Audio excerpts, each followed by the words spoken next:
हमारे लिए मित्र, सूर्य और वरुण देवता कल्याणकारी हों। अर्यमा, इंद्र और बृहस्पति देव भी हमारा कल्याण करें। विशाल डग भरने वाले सर्वव्यापक भगवान विष्णु हमारे लिए सुखद और मंगलकारी हों। मैं परब्रह्म को नमन करता हूँ। हे वायुदेव, आपको मेरा नमस्कार है। आप ही आंखों के सामने दिखाई देने वाले प्रत्यक्ष ब्रह्म हैं। मैंने आपको ही प्रत्यक्ष ब्रह्म कहा है। मैंने आपको ही ऋत अर्थात सत्य का दैवीय नियम और सत्य के रूप में पुकारा है। उस परमात्मा ने मेरी यानी शिष्य की रक्षा की है। उस परमात्मा ने वक्ता यानी आचार्य गुरु की रक्षा की है।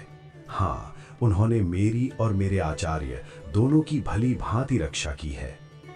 ओम शांति शांति शांति। शिक्षा अध्याय केवल एक पाठ नहीं बल्कि एक अत्यंत भावुक और हृदय स्पर्शी अध्याय है।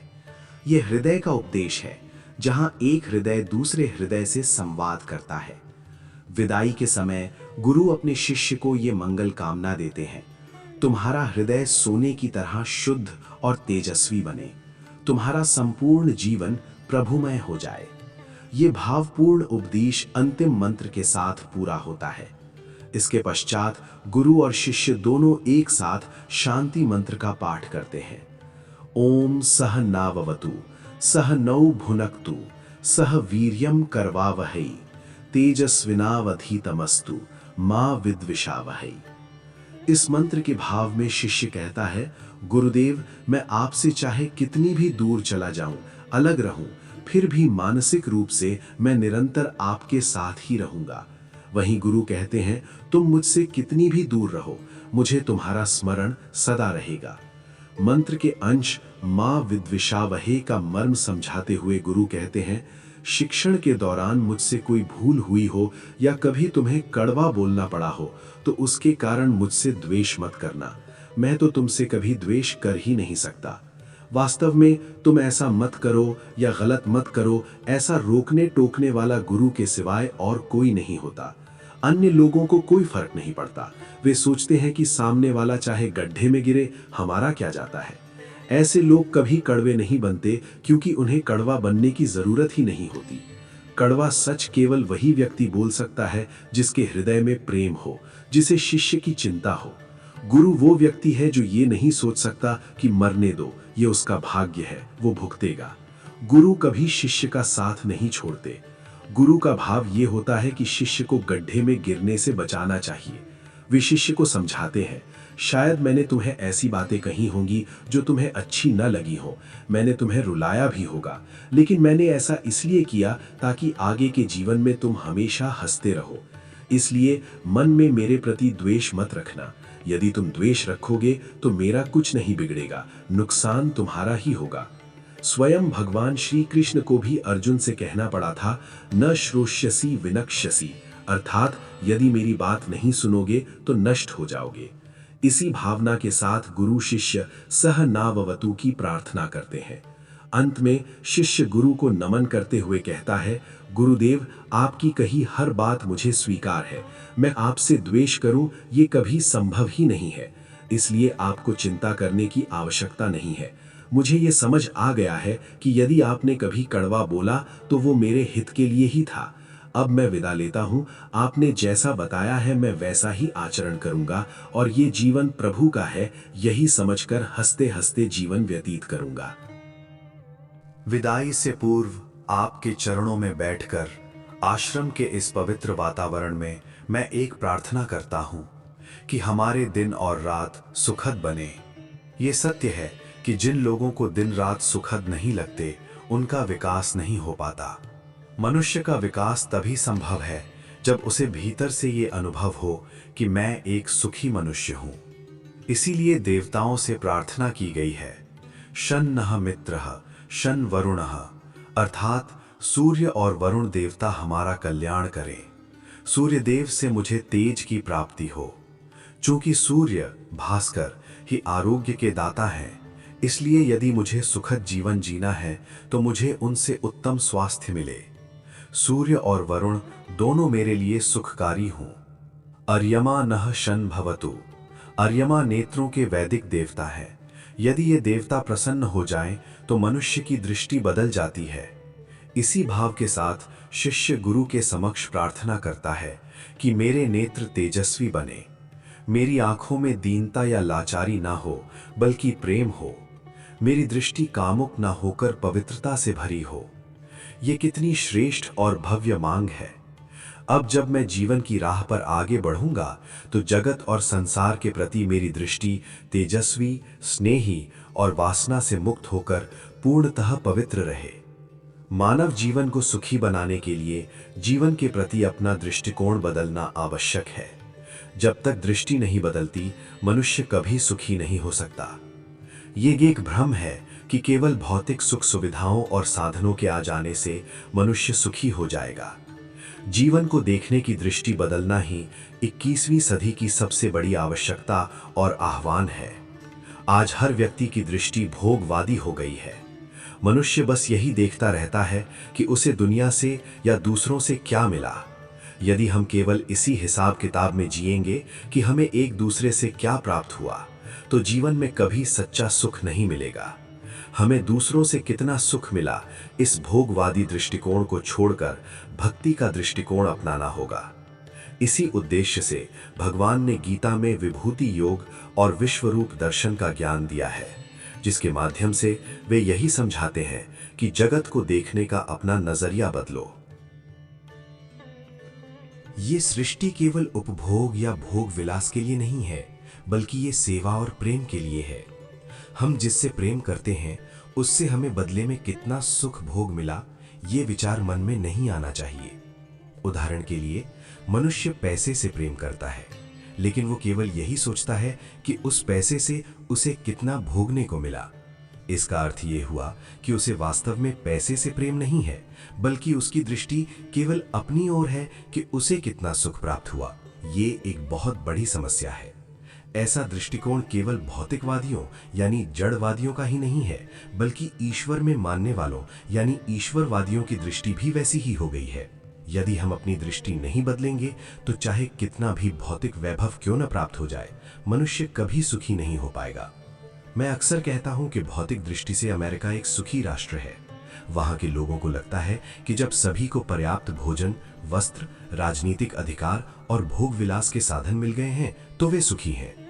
लेकिन इसे ही पूर्ण सुख मानने का कोई कारण नहीं है। जो लोग अपना और इस जगत का जीवन उन्नत बनाना चाहते हैं, उनका काम केवल लौकिक जीवन पर ध्यान देने से नहीं चलेगा। उन्हें सांस्कृतिक और आध्यात्मिक दृष्टि भी विकसित करनी होगी। यही नए युग और 21वीं सदी की मांग है। चरित्र निर्माण, मन पर नियंत्रण यानी मनोनिग्रह और ईश्वर का भय, यदि इन मूल्यों को जीवन में उतारा जाए तभी शायद जीवन सुखी हो सकता है और उनकी समस्याओं का समाधान निकल सकता है। आज अमेरिका में लाखों लोग मानसिक संतुलन खो रहे हैं। मानसिक रूप से टूट रहे लोगों की संख्या अनगिनत है। इसका मुख्य कारण यह है कि उनके पास अर्थ यानी धन और काम यानी इच्छाओं की उचित व्यवस्था या समझ नहीं है। पैसा ही जीवन का सब कुछ नहीं है।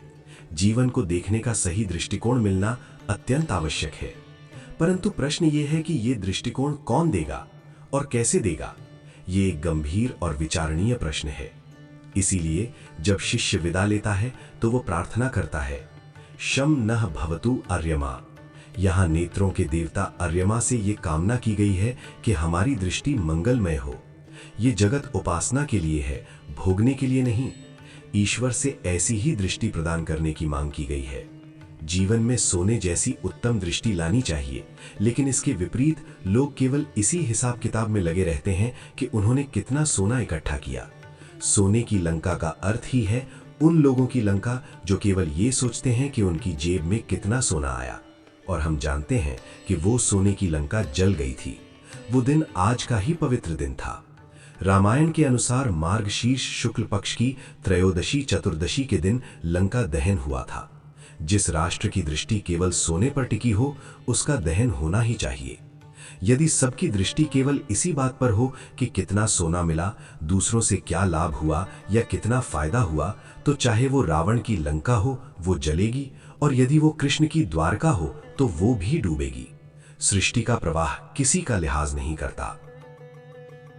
जब तक जीवन और जगत के प्रति हमारा भोगवादी दृष्टिकोण नहीं बदलेगा, तब तक ये संसार सुखी नहीं हो सकता।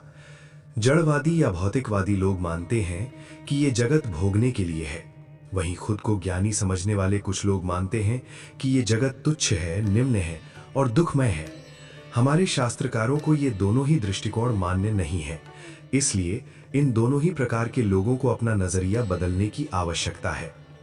इस बदलाव के लिए चक्षु देवता से प्रार्थना है कि हे भगवान, मेरा दृष्टिकोण बदलें, मेरी दृष्टि तेजस्वी रहे, उसमें दीनता ना हो, मेरी आंखों में प्रेम और पवित्रता हो, कामुकता नहीं।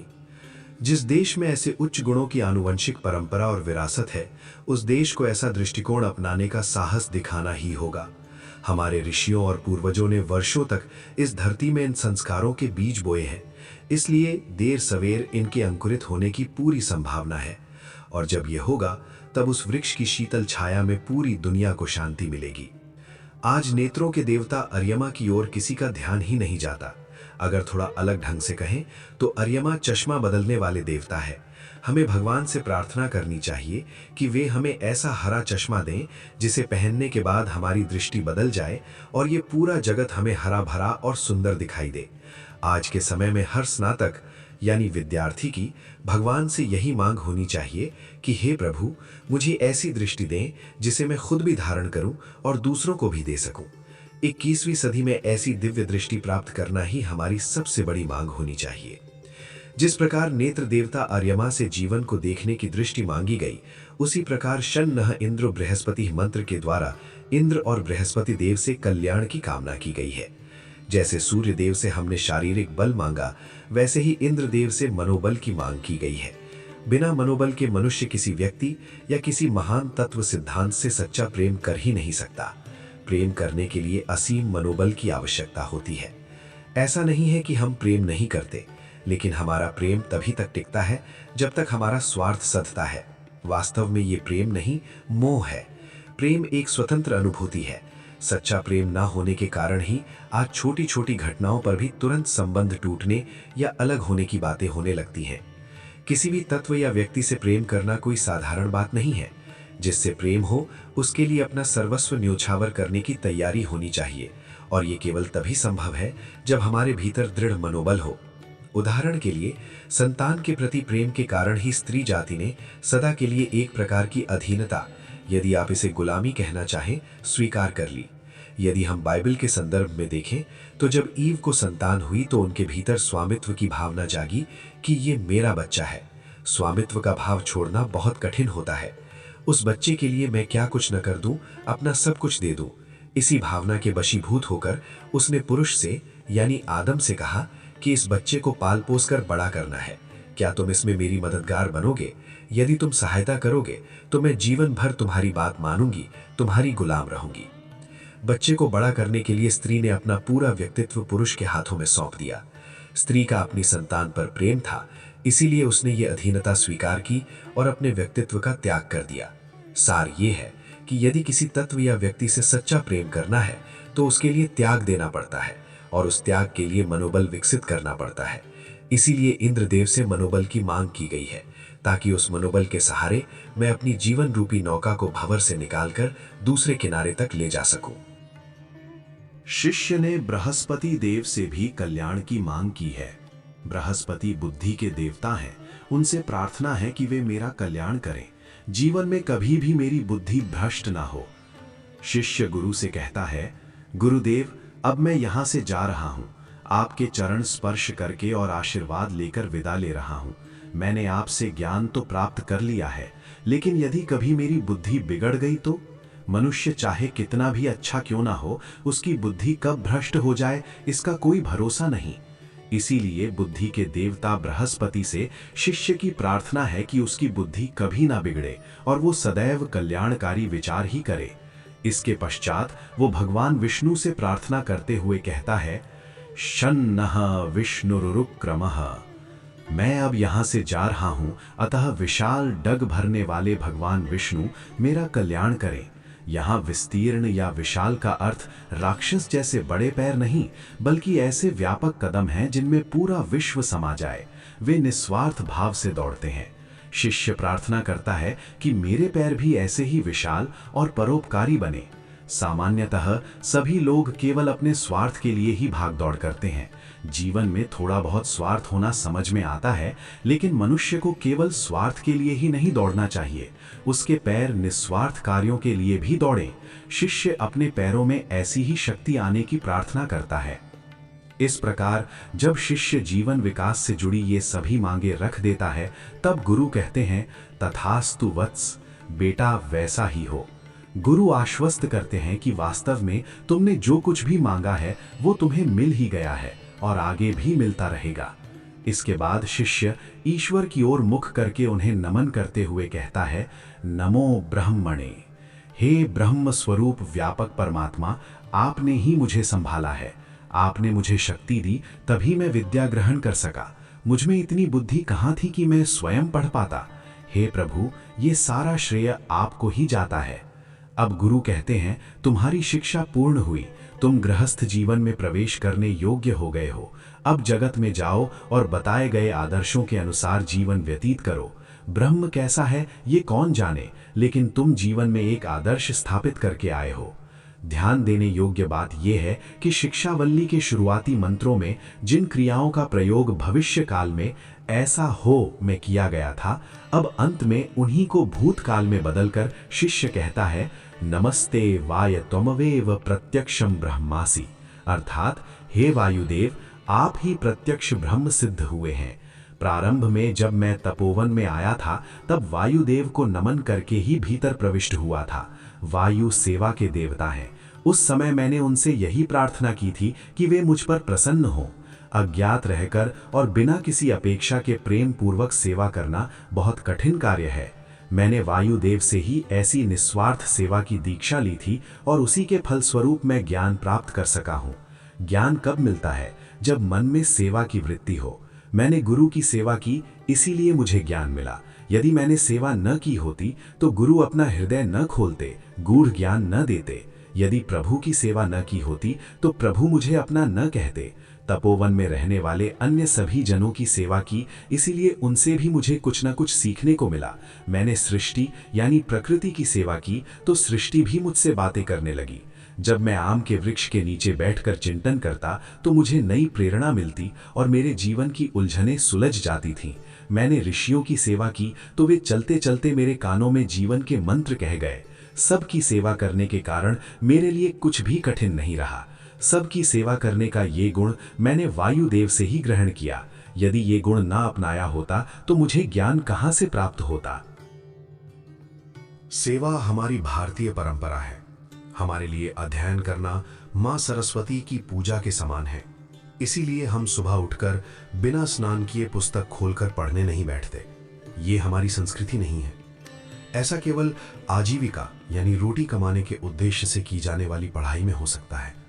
कोई बेड लैम्प जलाकर मटीरिया मेडिका के पुस्तक पढ़कर डॉक्टर बन जाए तो शायद उसकी रोटी का प्रबंध हो जाएगा। लेकिन यदि कोई सेवा भाव से पढ़ता है तो वो साक्षात सरस्वती की उपासना है।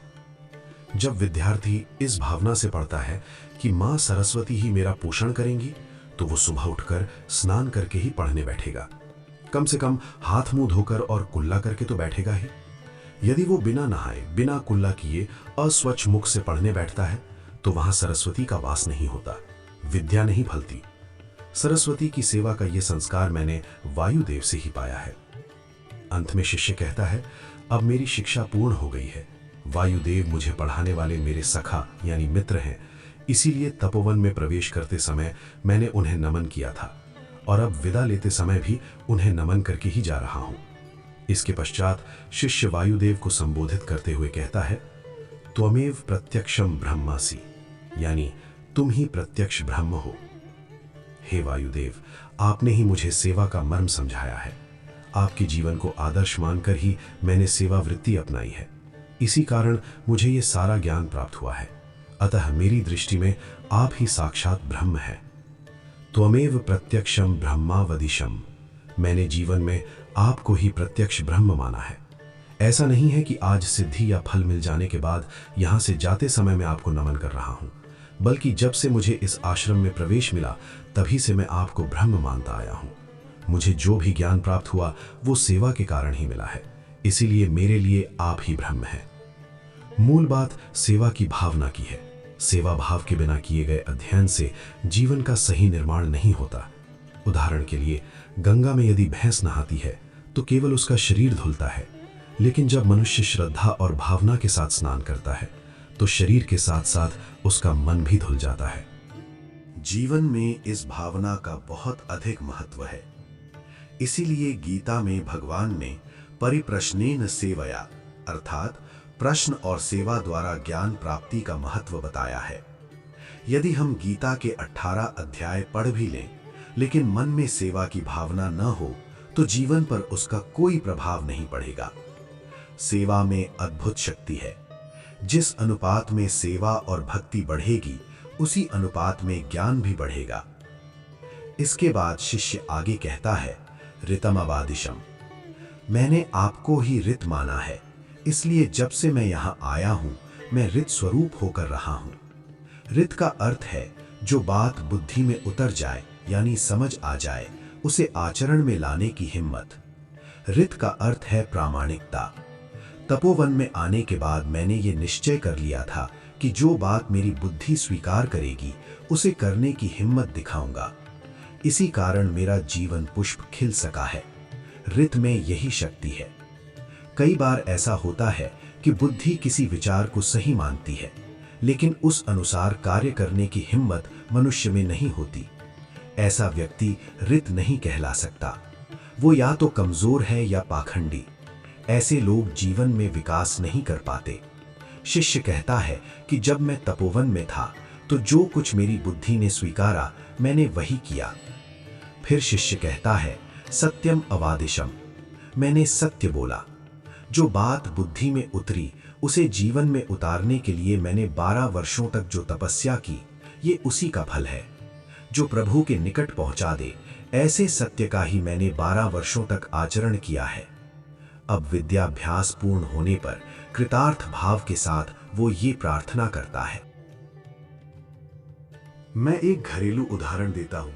घर में शादी का अवसर हो और वो शांतिपूर्वक संपन्न हो जाए तो उसके बाद इंसान निश्चित होकर बैठता है और बातें करता है, भाई आपको पता नहीं कितनी परेशानियां आईं। 19 तारीख की शादी तय की थी, लेकिन कोई जगह ही नहीं मिल रही थी, कितनी भाग दौड़ करनी पड़ी।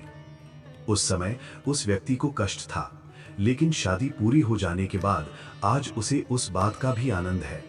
शिष्य की गुरु के प्रति प्रार्थना भी कुछ वैसी ही है।